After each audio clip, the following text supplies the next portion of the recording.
Hello guys, back to my channel.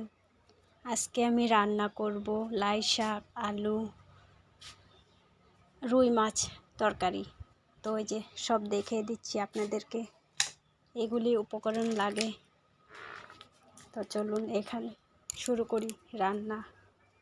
কড়াই বসিয়ে দিই, এখন দিয়ে দিব তেল।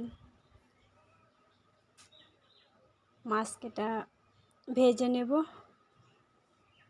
তো মাছ ভাজা হচ্ছে আমার, এই যে দেখুন। তো আপনারাও এরকম করে বানিয়ে খাবেন। এখন আমি নামিয়ে নেব। মাছ ফ্রাই হয়ে গেছে আমার। এখন দিয়ে দেব আমি ওই কড়াইতে আলুটা অল্প সুন্দর করে ভেজে নেব। দিয়ে দিব নুন, দিয়ে দিব হলুদ। এখন সুন্দর করে অল্প নাড়াচাড়া করে দিয়ে দিব কারি পাতা। এখন সুন্দর করে অল্প ভেজে নেব। তারপরে দিয়ে দিব মশলা, যেখানে আছে পেঁয়াজ, জিরা, আদা বাটা সব আছে, লঙ্কা বাটা, পেঁয়াজ বাটা। তো এখন সুন্দর করে কষিয়ে নেব। এখন দিয়ে দিব আমি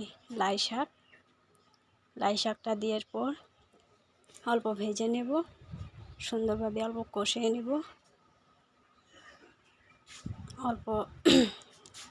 এখন আমি অল্প ঢাকা দিয়ে দিব।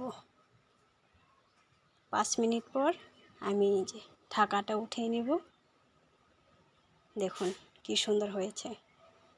তো এখন আমি অল্প নাড়াচাড়া করে তো শেষের জন্য দিয়ে দিব জল।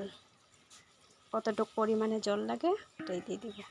তো এখন শেষের বার আমি দিয়ে দেব রুই মাছ।